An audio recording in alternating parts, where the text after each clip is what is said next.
Bienvenidos a este nuevo video donde analizaremos los resultados de la última jornada del circo electoral en Colombia de 2018. Esperamos que nuestro trabajo sea analizado y debatido objetivamente con argumentos serios, científicos, con hechos concretos y no apelando al mismo método reaccionario que manifiesta impotencia o frustración política, generando intrigas o usando calificativos sin argumentación.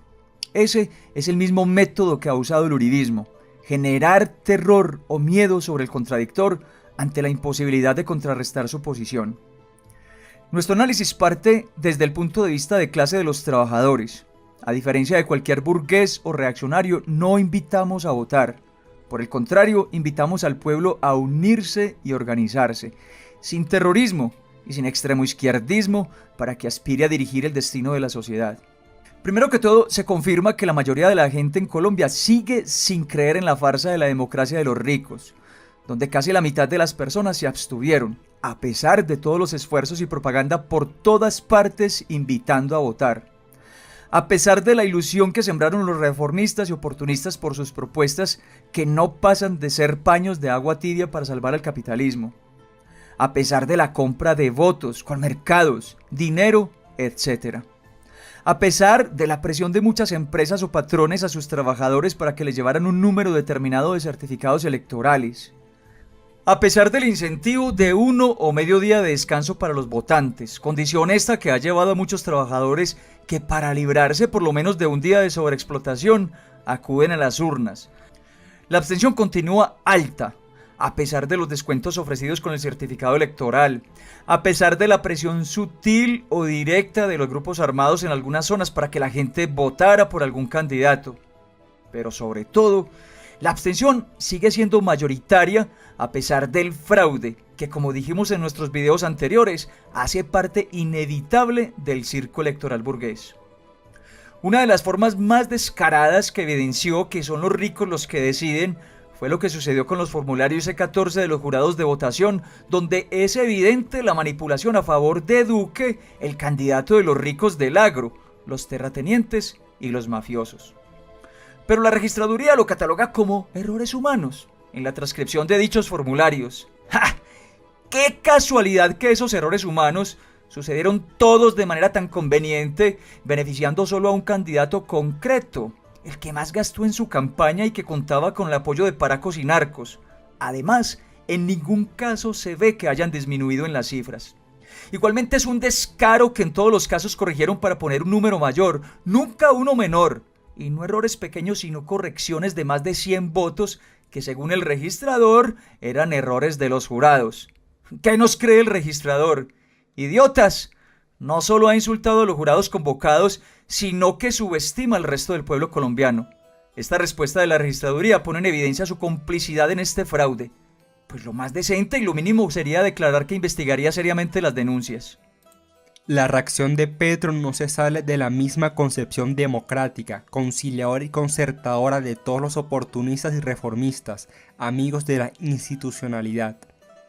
Ese compromiso lo inhabilita para llamar a la movilización y exigir vehementemente, por lo menos, una auditoría al conteo y a todas las instituciones en torno al sistema electoral. Las cifras tan bajas de los votos en blanco, nulos, pero sobre todo los sin marcar, pueden explicar en parte de dónde sacaron los votos sumados solo al candidato Duque.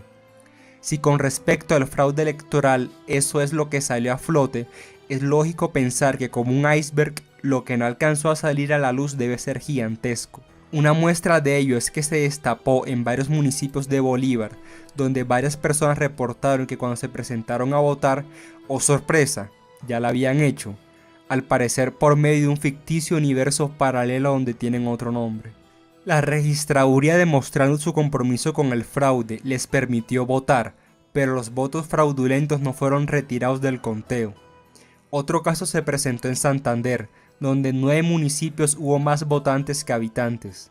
En el Meta, en puestos de votación de más de 5.000 potenciales votantes se llegaron a entregar hasta 7 tarjetones a un solo votante.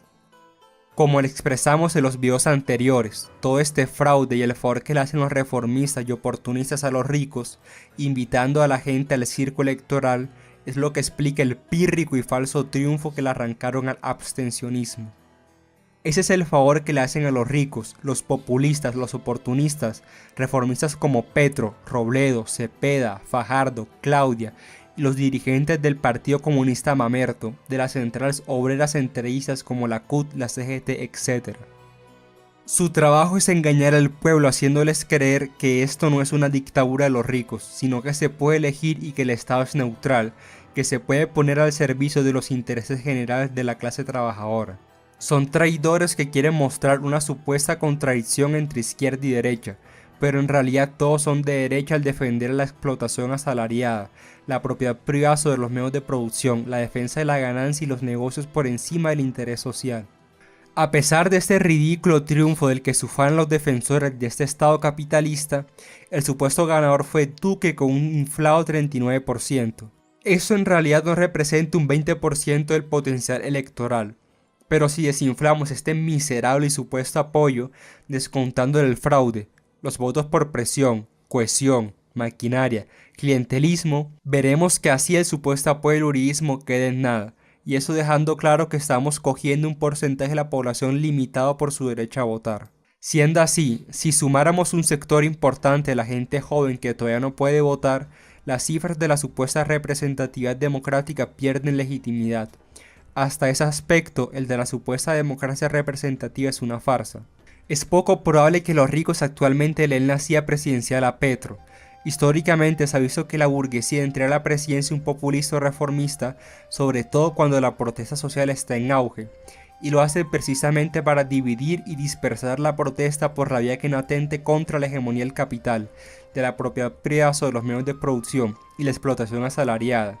Y esta vía es precisamente la farsa electoral, que tanto promueven los ricos al mismo nivel de los oportunistas y reformistas. Ese fue el caso de Venezuela, Ecuador, Bolivia, Argentina. Pero no es el caso todavía de Colombia, aunque sigue siendo un as bajo la manga de la burguesía prometerle a los populistas y reformistas de que más adelante los dejarán administrar el estado de los ricos para poder disfrutar de la sangre que le chupan al pueblo. Lo más probable es que los ricos le entreguen el Estado a Duque, la fracción de la burguesía agraria que incluye a los mafiosos, pero haciendo las correcciones que tengan que hacer en torno a lo desprestigiado que dejó al Estado y a la democracia el gobierno narcoparamilitar terrorista de Uribe. Es posible que a Duque lo obliguen a distanciarse de Uribe o a moderarse y ser más discreto con sus nexos con el paramilitarismo y el narcotráfico, o que por fin lo judicialicen. En cualquier caso, es difícil determinar las cuentas de la burguesía, pero lo que sí sabemos a ciencia cierta es que así quede Petro o Duque, van a desilusionar al pueblo y específicamente a sus votantes.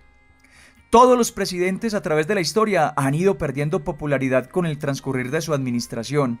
Ni Petro ni Duque plantean un verdadero cambio. El mismo Petro se adelantó al decirlo: mi propuesta no es socialista, es al contrario, es el desarrollo del capitalismo.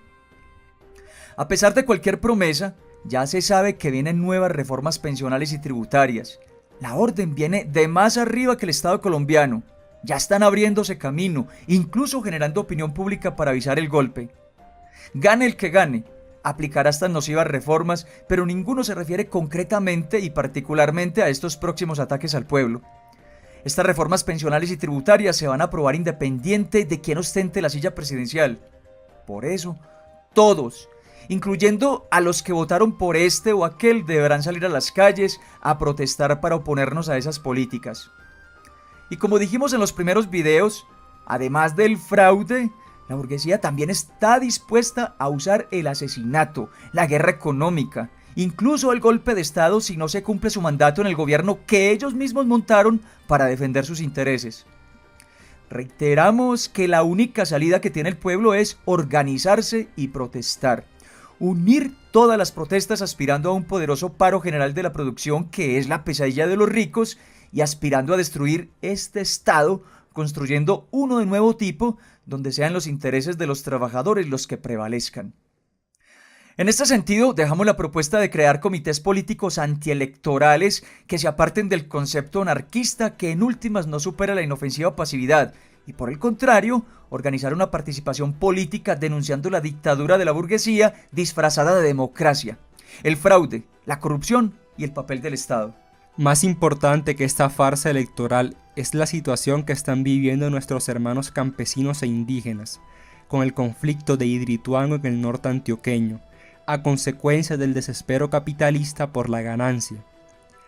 Debemos apoyar a los indígenas en el Cauca, que luchan por lo que ellos llaman liberar la madre tierra de las fincas azucareras del capitalismo, pelear junto con los mineros artesanales del suroccidente antioqueño, los trabajadores amenazados por organizarse en sindicatos y oponerse a la sobreexplotación, en medio de salarios miserables, jornadas extenuantes e infinidad de etcéteras. Organizarse y unir esfuerzos, en vez de gastar energía, recursos y tiempo promoviendo falsos salvadores, que en realidad lo que quieren es salvarle la vida al capitalismo. Debemos unir esas luchas, para evitar que nos derroten cogiéndonos por separado este Estado burgués. No votar, generalizar y unir la protesta social. Solo el pueblo salva al pueblo.